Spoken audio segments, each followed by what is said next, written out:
Thank you, Mr. Chair. Good morning to all of our attendees, and thank you to our witnesses. Mr. Chair, just a couple weeks ago, we were in Stoughton, Wisconsin. Just a few weeks before that, we were in Dysart, Iowa. Today, we're here in New York City. Over the past 6 weeks that we've traveled the company, we've seen a dominant theme emerge.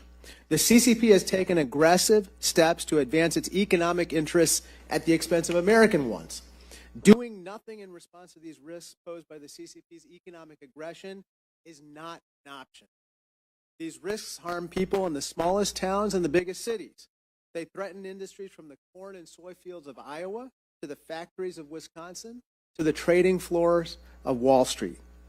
They are risks realized through intellectual property theft and forced technology transfer, by unfair trade and industrial policy, and by a military-civil fusion system that takes American dollars and uses them to fuel military aggression and human rights abuses. When we were in Iowa, we asked what we could do to better protect our farmers and the intellectual property that helps to feed the world.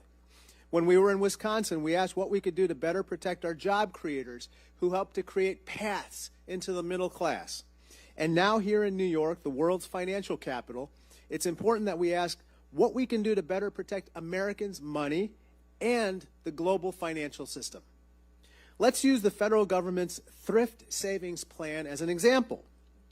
As reported by Newsweek earlier this summer, more than 115 mutual funds in the thrift savings plan, or otherwise known as the TSP, contain more than 20 sanctioned or watch-listed PRC companies or their subsidiaries.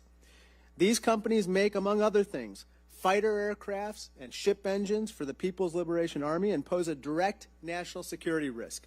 They also use Uyghur forced labor to produce textile, clothing, household electronics goods, and medicines. By investing in these companies, we risk supporting the CCP's military aggression and their human rights abuses. But that's not the only risk facing American investors from the CCP. As of January 2023, there were more than 250 Chinese companies listed on U.S. stock exchanges with a total market cap of over $1 trillion. These are stocks that Americans are investing in every day. But they don't come with what most Americans consider to be standard investor protections. Their complicated corporate structures carry massive risk. All the while, the CCP is cracking down on the very act of disclosing risks. The CCP is doing this by cracking down on due diligence to the point where the U.S. Chamber of Commerce has said that, quote, risk can't be properly assessed. The CCP is so afraid of bad news getting out that they've stopped publishing their skyrocketing youth unemployment numbers and instructed investment banks to avoid publishing politically sensitive data that could make the Chinese economy look bad. It's no wonder that just a couple weeks ago, Secretary Gina Raimondo said that according to some business leaders, quote, China is uninvestable because it's become too risky. It's our job on this select committee to make sure that our constituents face less risk and more certainty.